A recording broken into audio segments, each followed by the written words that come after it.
out of this is that the Spurs are interested in Cam Johnson. Like, we know that, right? Like, that's been out there. We know that they're interested in Cam.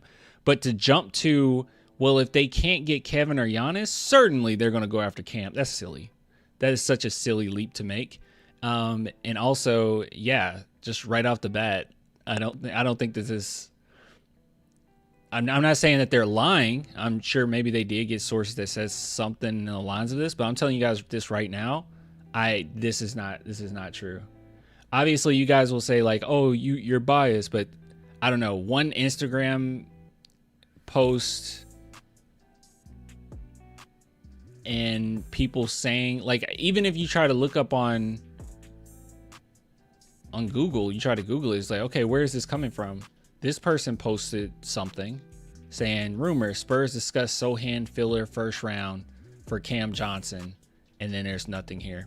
First off, that would be a horrible deal. That's just not a good deal. That's it. Spurs are a little bit smarter than that, right? If they're so reluctant to give up even Keldon Johnson, and they're like, hey, we can really maximize this. The fact that they were able to get De'Aaron Fox without giving up anything, you really want me to believe that they're willing to give up their most versatile defender, apart from Wemby, obviously, filler in the first round, Atlanta pick for that. That's BS.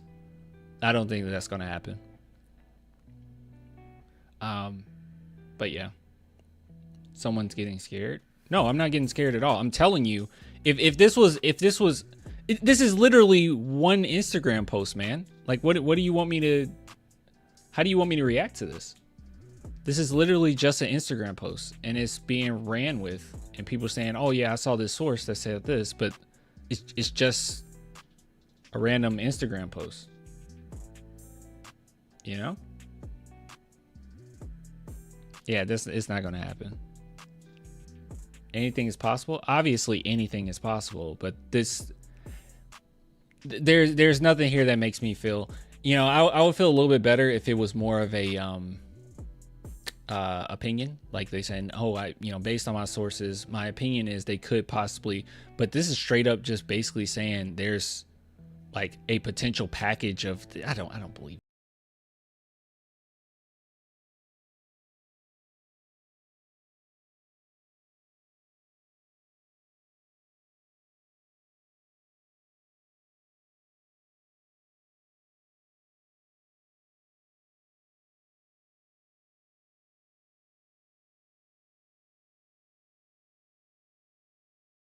No. Someone says fake news. Sochan is taking the entire young core to England, Spain this summer. No chance this plays out. As a Spurs fan, I've been eyeing Cam Johnson for the past year. He seems to have exactly what we need. It's kind of crazy. My theory is being validated a little bit. All right, let me be real with you guys, okay? This kind of reeks of a little bit of truth, right? Sprinkling it with lies. Because the thing is, a lot of times what I'll see is something that's objectively true. Like, we know that it is true. It's been out there. It's been sources that we all trust, right? Even if you don't want to just trust me, that's totally cool. Like, there's plenty of Spurs reporters that are on Twitter that are completely you can get a lot of validation just seeing what the information that they put out, right? They're very credible, so you can just look at that. But a lot of times what'll happen is you'll take something that's been true for a while, right? So like us wanting Cam Johnson, this news came back, or this was back like in January, February, and we knew that the Spurs were interested in Cam Johnson. Like, this has been a thing that is true. A little bit of truth again, Kevin Durant, right? Like, oh, his name has been in the mix at San Antonio. There's been some rumors, kind of, or at least more opinionated pieces that the Spurs and Giannis could be connected, right? But there's really nothing out there on that. And then you take all of that, and then you just kind of construct your own like package, and then all of a sudden now you have this rumor that's going around. But I'm not buying this. This isn't enough for me to say, like, get excited or upset about. I just think this is silly.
Anyways, I like watching Sochan play. It feels like next season is really gonna. Yeah, this isn't. If it was something legit, I would say it, but I would tell you like, oh, there's gonna be some real. There's been some real talks heating up, but no. Just like we did with Fox, right? Like when we were talking about Fox, I was on that with you guys for a few weeks because we knew like, yes, that's credible. I heard something, it's out there, and then eventually we had Spurs reporters mentioning it. Like we knew that that was a thing. This is not a thing. Spurs being interested in Cam Johnson is the only truthful thing out of this entire statement. You know? So, yeah.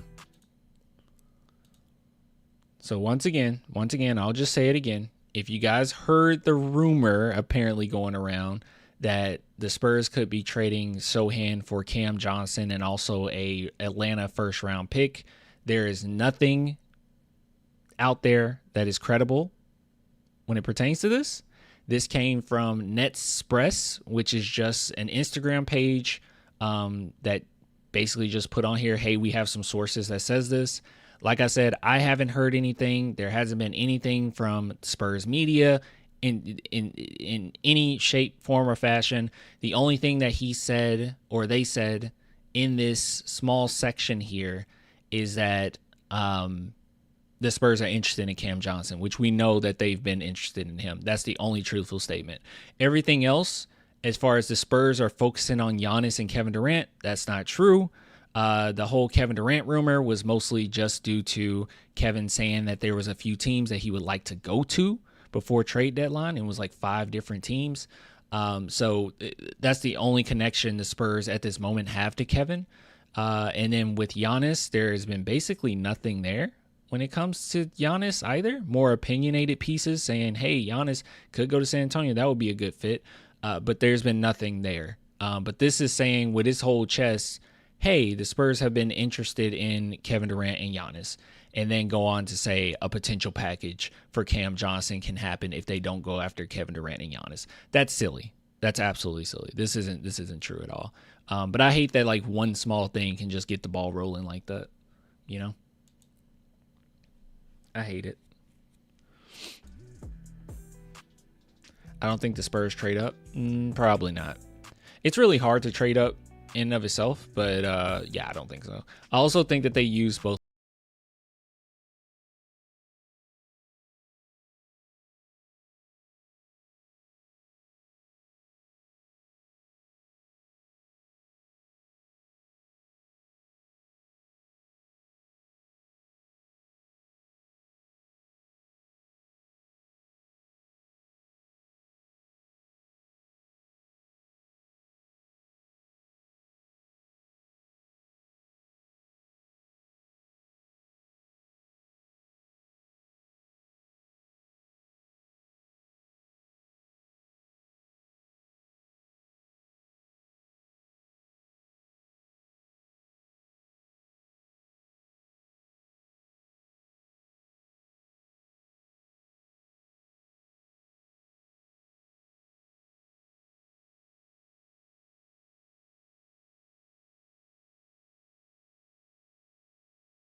someone in the chat has mentioned that, yes, he is more than his immediate stats, right? But even if you look at the immediate stats, field goal percentage, 43 to 53. 10% difference, huge difference. Let's not pretend like that's let's not pretend that's not a big deal, right? Yeah, let's not pretend that's not a big deal. Now, let me go ahead and bring this up, which I shouldn't have to, but is what it is, I guess. So here's some stats for us, all right? To show you some, these are going to be some things that don't show up on the stat sheet, right?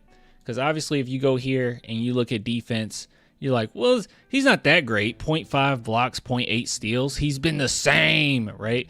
But actually he's a phenomenal defender, and it doesn't always just come down to things that you can see on paper. So we can see here, fewest points per possession given up guarding ISOs in the 24-25 NBA regular season.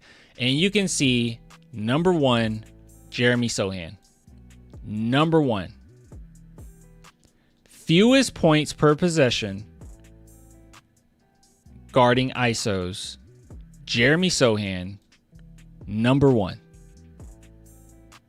Number 1. Another phenomenal defender on the list, Dyson Daniels, is number 6. But Jeremy Sochan is number 1. And if you want to act as if defending doesn't matter and it's not that important, this isn't, who cares? That's literally half of basketball in and of itself is defending. And he is elite at it. Elite.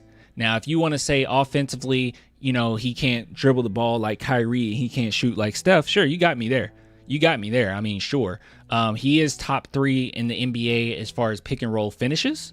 And if that's something that you don't care about and you don't think is important, I don't know what to tell you. You're just wrong. That's very important. So there's that. And then there's another statistic here. Field goal percentage of all-star caliber players when guarded by Jeremy Sochan in the 24-25 NBA regular season. And we got a few stats here, okay? We have Porzingis, who has 0%.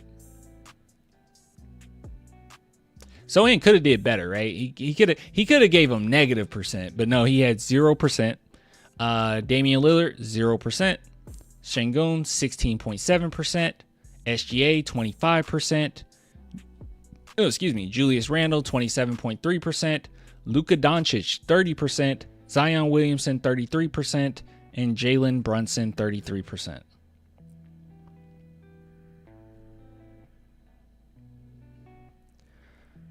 See, this is what I'm talking about. I'm talking about him as a whole basketball player. This is ridiculous. If we want to say that offensively, I'll meet you. Can we meet here? I mean, this is silly, bro. Defensively, he is elite. That is a basketball player. Defense is very important. Defensively, he is elite. We wouldn't make this argument for some of the other, great defensive players that came through the NBA. We wouldn't say, well, as a whole basketball player, they're not great. This is a huge part of basketball. This is like one of the biggest parts of basketball is playing good defense. And he's elite at it. Not only is he elite at it, he's arguably top 5 in the NBA as far as defense.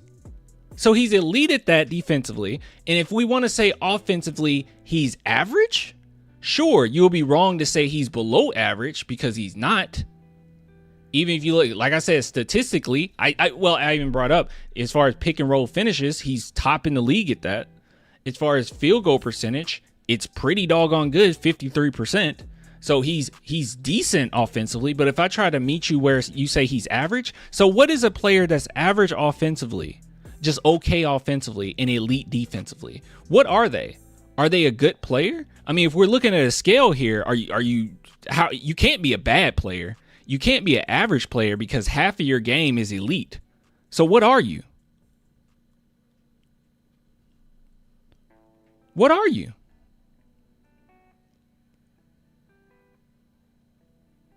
Seriously. Jeez, man. If you're okay, I just need someone to answer that, okay? A Sochan hater. If you're okay offensively, because you can't make the argument that this is terrible. Okay, because a lot of people just stat sheet watch, right? So you can't make the argument that this is terrible. 53% field goal percentage is terrible. You can't make that argument. I would say 31% 3-point percentage isn't the best, right? But then you would have to compare him to other power forwards and whatnot if that's what you want to do. Look at his peers and how their statistics look overall. But just if you look at this, you can't say this is horrible, this is really bad, this is terrible, right? You can't say that. You have to say at least that this is average. And if you're elite defensively, then what are you then? I would say overall, your overall game is pretty good.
Absolutely disgusting behavior, guys. Come on now.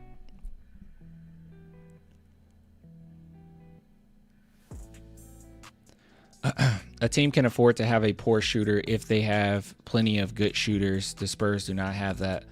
Well, I mean, I guess define what a bad shooter is, because he's 53%.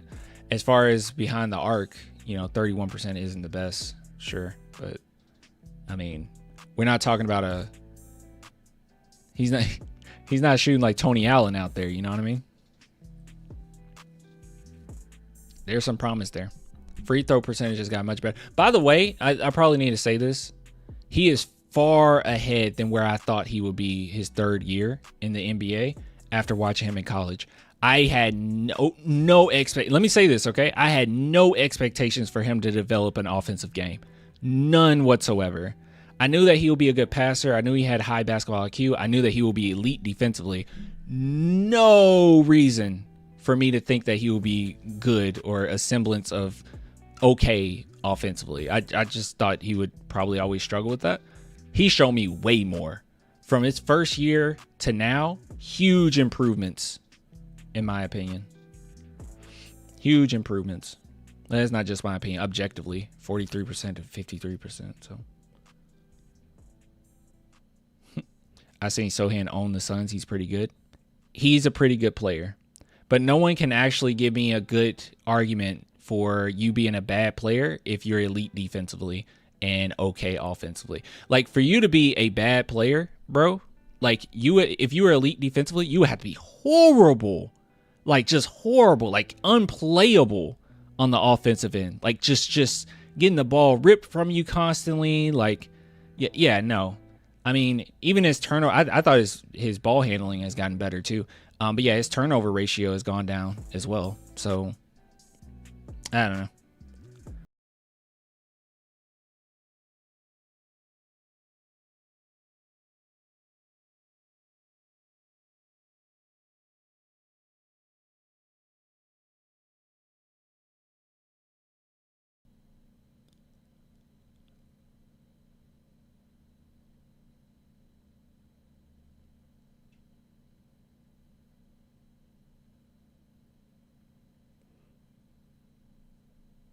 Hold on.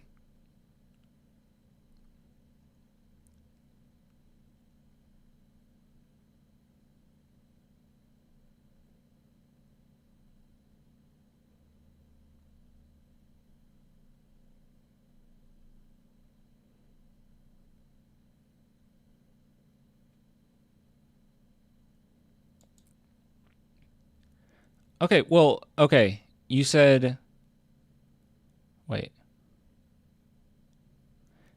You basically said no one's saying that he's a bad player, just that he needs to improve. You wait. You started off by saying maybe I read it wrong. I could have sworn you started off by saying he lost his starting position, like something in the lines of he lost his starting position. So what does that tell you about him? I don't know what to say to that. I think that that's a huge leap, right? So I thought that was you insinuating that he's not good, or he didn't deserve the starting lineup or be in the starting lineup, which is really insane. Because basically you're saying that, like, because Harrison Barnes, did we have Harrison? We had Harrison Barnes at power forward, right? Like, it's basically saying Harrison Barnes is just like so much better, which is silly. Like, there's many of different reasons why he was coming off the bench at one point, at parts of the season, for a big chunk of the season. Injuries for a big one, and also having to be a backup center. I just feel like that's short-sighted, you know? I don't. Yeah, that's just saying he's a bad player. And then you said that his field goal percentage didn't improve, and it obviously did. So, like, what are you saying? You saying, because you also said he's the same player he's always been. And I'm like, no, he hasn't. But now you're saying, no, he just needs to improve a little bit. Like, I don't know what we're talking about. He did lose it because he's not improving.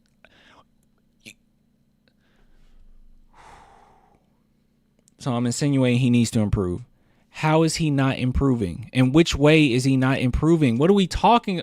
That's what I'm talking about. You get what I'm saying? Like, how is he not improving?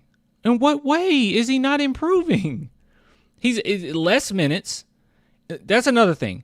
Less minutes. You brought up how he comes off the bench, which, yes, half the season he did. So he came off the bench half the season. Okay? So Chatter, you're trying to tell me that he hasn't improved. That Sochan hasn't improved. He started half of the games this season, played 20 less games, minutes-wise. So he's been in and out as far as the starting lineup, right? You had him coming off the bench to be a center for many of these games. He played less minutes this season, 4 less minutes, but he averaged the same amount of points with a higher field goal percentage. How is that not improvement? There's many different reasons on why he didn't get as much starting. First off, I mean, one that obviously the elephant in the room is that we didn't have Pop. So we also had a coach that didn't, especially a player like Sochan, we had a coach that didn't necessarily know where he wanted to fit players. Like, it was very strange lineups often. So that's something else. But, like, making the leap to say he hasn't improved, therefore that's why this happened, I don't know. I think that's a logical fallacy. Don't see how that's true. And I can't see any way in which he has not improved as a player. And as I said, defensively, he's number 1 in the NBA as far as fewest points per possession given up guarding ISOs. He's number 1. Literally number 1. No one's better. No one in the NBA is better. No one. Not Derek White. You can see Derek White in the top 10. Not Dyson Daniels. You can see him in the top 10. Not the Thompson twin. You can see him in the top 5. No one. Sochan. Jeremy Sochan. I don't know. Just feels like the goalpost is being moved.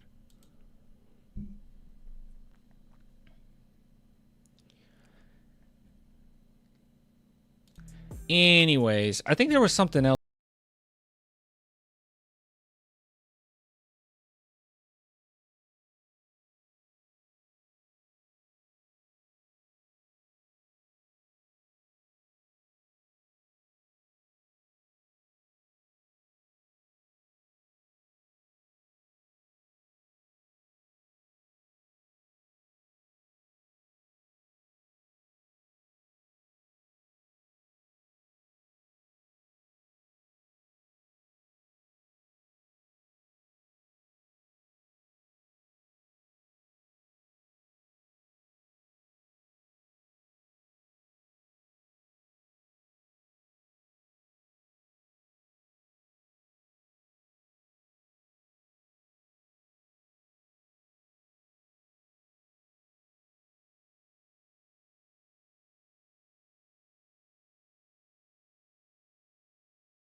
how he really thinks that Blake Wesley, plays hard, and he's somebody that comes in that's pretty good. And I've brought up time and time again that I think that if it came down to keeping Blake or keeping Malachi, and we had to make that decision, I personally would keep Blake Wesley, right? I would keep him, not necessarily because I think that he has more potential than Malachi. I actually don't believe that. I think with Malachi's shooting ability alone, he actually has more potential in the NBA to be a consistent force for a team. But with Blake Wesley in particular, obviously he has the athletic ability, and he's very energetic, right? Great defense, or I would say really good defense. Maybe we shouldn't go into the great category, but I would rather keep him because I think he fits with the team a little bit better. He fits with our identity, and the fact that De'Aaron Fox is someone that's very quick and very fast. And I think that if the Spurs go into the direction possibly of like a coach like Taylor Jenkins, that he could really take advantage of that speed that they have. And Blake Wesley coming in right after De'Aaron Fox sits would actually be pretty lethal, right? It would be pretty nasty. Even if you played him just a few minutes a game, you're not losing too much defensively, and you're not losing too much as far as keeping up that speed. And I thought that this season he has definitely improved when it comes to holding on to the ball, some of his decision making. Is it still kind of weird at times? Sure. But that came with the territory. The Spurs knew that he was going to be a work in progress when they got him. But I wanted to show you this because I thought that this was cool. So as you guys know, that the Spurs have actually picked up his $4.73 million, right? So that means that he will be with us this upcoming season. And we have this post that was on Instagram from Spida, and he says, "Big summer coming, my boy Blake Wesley." So I really do think that De'Aaron Fox, this is what's kind of a big deal about this, in my opinion, okay, is De'Aaron Fox literally just got there. All right. Can someone tell me? I don't know if I've seen it. I don't think I've seen it because I try to keep up with everything. Has Blake Wesley had connections with De'Aaron Fox prior to that? You say Spida? Yeah, Spida the Fox, my bad. Has he had connections with him prior to this? Because if this is the first time of them meeting, and this is how you feel about him being a seasoned veteran at this point in his career, he can sniff out the good ones from the bad ones, right? No, just in the practice gym. Yeah, and De'Aaron Fox, this is what I was going to say. De'Aaron Fox loves him a gym rat. And Blake Wesley has already had an impact on him for him to give him, because I wouldn't just take this one Instagram post and just be like, oh, okay, well, look at that. Just take this. He has brought him up in press conferences on how he feels about him. So this is one of his favorites. So here's the thing. I think that as a player, Blake Wesley fits with what the Spurs have going on and what direction they want to go in, or what direction they could potentially go in, right? I think he fits. But number two, I think he fits because our second star on the team loves him.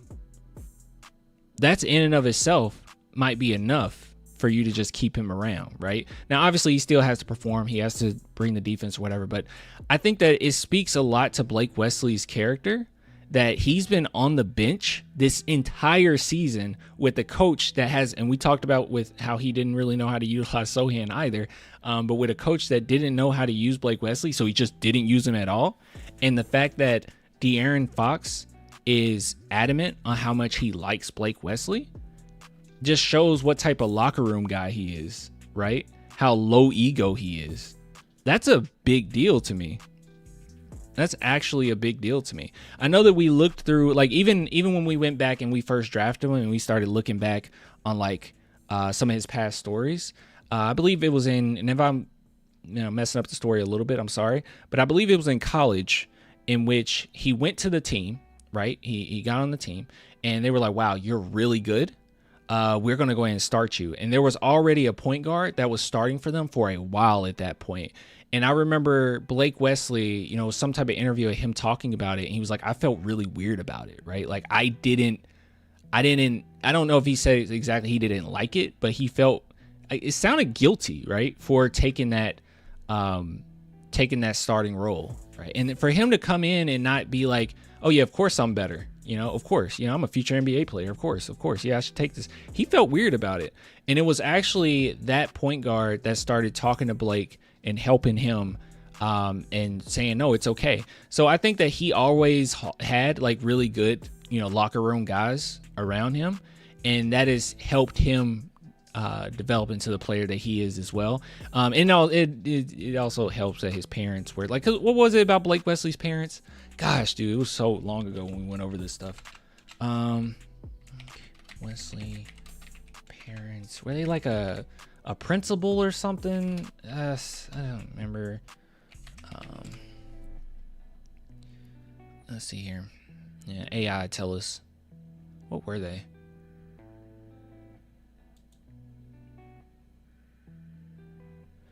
Blake Wesley's mother, Leslie Wesley, is on the South Bend School Board. His father also resides in the area. Derek Wesley runs his own State Farm insurance agency. Okay. So it was his mom then. I just know that they were pretty strict on him. Here, his family helps. Yeah, this might have been the article we went over, funny enough. Or one of the articles we went over. His family helped him on and off the court. And this talked a little bit about his upbringing. You guys should check it out. Apparently, Sports Illustrated doesn't want to work right now. But if you guys are interested at all, just look up Blake Wesley parents Sports Illustrated, and it'll come up. But anyways, all I want to say is I think that's really cool. I think that's neat. I think that it shows what type of person he is. And I think that's a big deal, right? And another thing too, when I say I think that he fits culturally, being real with you, at times, I like Malachi a lot, right? But at times, I question it, right? Like even when we had the whole Mr. Freeze thing, if you don't know what Mr. Freeze was, it was basically a burner account, Twitter burner account that a lot of people speculated was Malachi's. Seemed like it was Malachi's. It was liking all of Malachi posts. It was constantly defending him in a weird way. I believe that the account had just popped up out of nowhere when when Malachi Branham got called out for the account disappeared all of a sudden. It was probably his. And some of his responses were just kind of yucky, like people would say Malachi isn't that good, and his response would be, get your money up. You don't have money. Like, it was just that constantly over and over to all these different people. So it wasn't a lot of humility there. Not to say if people talking trash about you that you need to be like kind or whatever, but it was never pertaining to like basketball. It was always personal, right? It was always like weird personal stuff. So I think that was him. It was never confirmed, so allegedly, right? But I think that was him. At the very least, somebody really close to him defending him. That was kind of strange. Always bringing up people's money. I don't know. What a creep who does that. You'll be surprised. There's a lot of people that make burner accounts to stick up for themselves. Kevin Durant did it. I think Kevin Durant got caught because he accidentally commented on his actual account and didn't realize, it wasn't his burner. But yeah. So anyways, just want to show you this. De'Aaron Fox is crazy about him. And if he wants him on the team, I think he's going to be on the team. So probably inspired by KD. Hey man, you never know. So, but like I said, guys, I think this is an absolute beautiful thing that De'Aaron Fox reposts Blake Wesley in this way. I think it shows that he really likes him. I think it shows that Blake Wesley has an immediate impact on people. The fact that De'Aaron Fox has only been around him for literally maybe a few weeks, right? Like a couple months. I mean, from the trade. And the fact that he's sitting here saying, hey, big summer coming for my boy. The fact that he's talked about him in press conferences and saying, like, I like his defense and he can be really important. I don't know. It seems like maybe he sees a little bit of himself in Blake, but there's a lot of humility to Blake Wesley for him to be on the bench this entire season and be the ultimate locker room guy. We always give Keldon Johnson credit for it, right? We always give guys that have been getting significant minutes credit for being good teammates. But I think Blake Wesley is one of those where he doesn't necessarily get to play, so we get to see all of that energy on display on the court. But if you're paying attention to him off the court, if you're paying attention to him on the bench, he is in people's faces. It seems like he's more excited for his teammate to make a shot than even himself to make a shot. So I really dig Blake, and I think that he has a good future with this. Will he be a superstar? Nah, probably not. Will he be a star? Probably not. But at the end of the day, I think that there is a lot of potential there, and I think that he can be pretty big for us, man. Anyways, really good stuff.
When we talk about motor and intensity and all of that, that's a skill in and of itself that we don't give a lot of credit to guys for.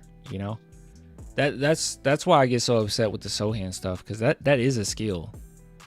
That's a skill, and we can't just act like, oh, that's just a small part of the game. Because the funny thing about all of this, here's the ironic part of it, right? Like, we'll say like, oh, Sochan isn't that good because because offensively, he's average or whatever, right? Like he's just whatever. But the funny part about it is, if it was the other way around and he was elite offensively and just like not that great defensively or okay defensively, you would be saying he's going to be a superstar. He's going to be like the greatest thing ever, even though both offense and defense is half of your game and both are very important. Maybe offense slightly more, especially when we're talking about like championship games. It's probably a little bit more. But you can't say defense isn't important, right? It's literally half of what you're doing on the court. A great man once said defense wins championships. Nico Harrison, I wouldn't listen to him. But like I said, if he was elite offensively, everyone would be saying he's like the greatest player ever. But because he's elite defensively and you don't get to see those crazy highlight plays offensively, then he's just, he's bad. And my argument is, can we at least just say he's good? Can we say that he's good? You can say he needs to improve, but can we at least just say he's good? Because he is good. More you talk about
The movie. You care about all the characters, so that's a plus.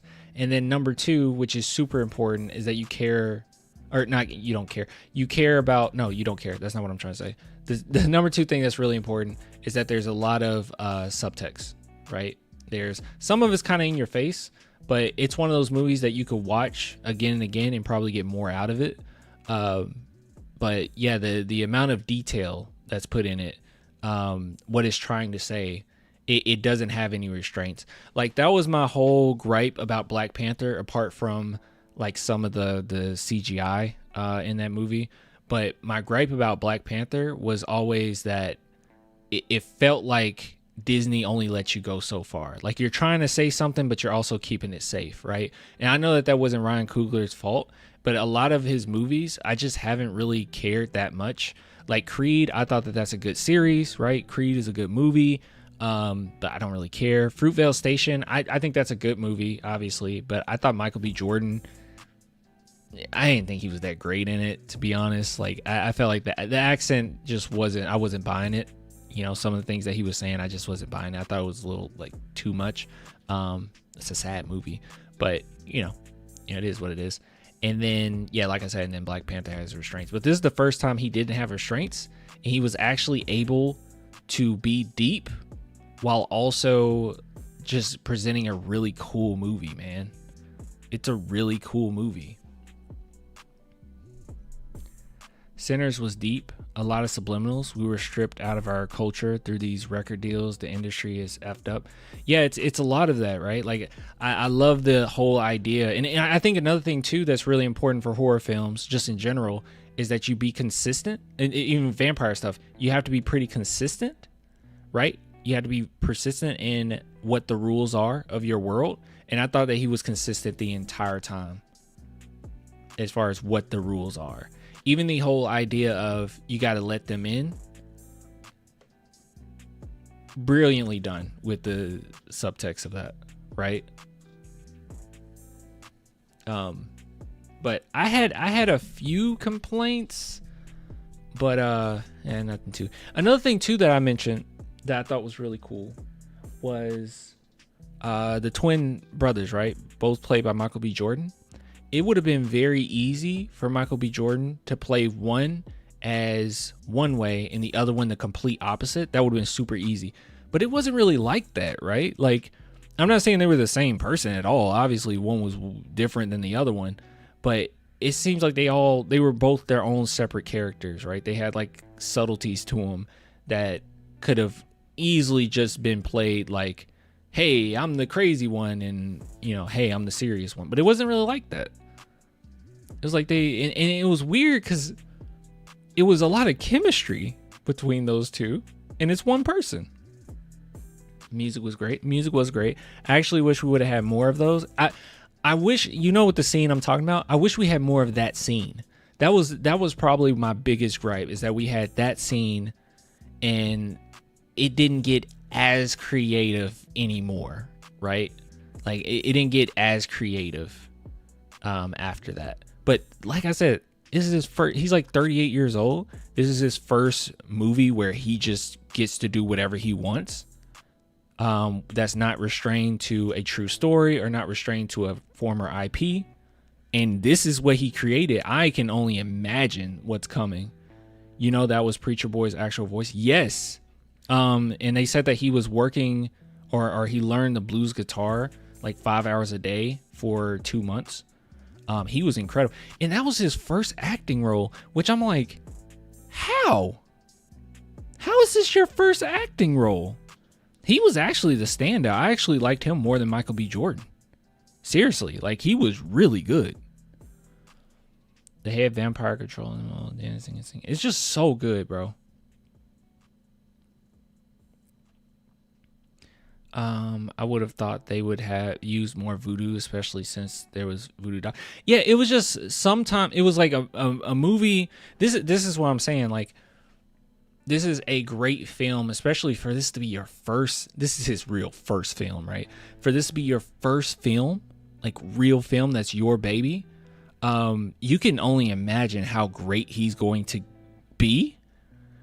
Because like I said, you know, he has so many ideas. He tried to keep it consistent, which he did, for the most. I mean, no, not for the most part. He did keep it consistent, but you can only imagine like his future films when he gets even more and more creative. It should be pretty incredible. That was my main thing, though. I was just hoping, I was wishing there was a little bit more creativity in there. But it was so much you're doing, right? It's so much you're doing in this movie. It's kind of a musical. It's not a musical, but you know what I'm saying. So you have to make sure that's lively. My biggest gripe and this is not just this movie, this is just in general, it's probably a pet peeve of mine in films, is when you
The new season, is it worth it?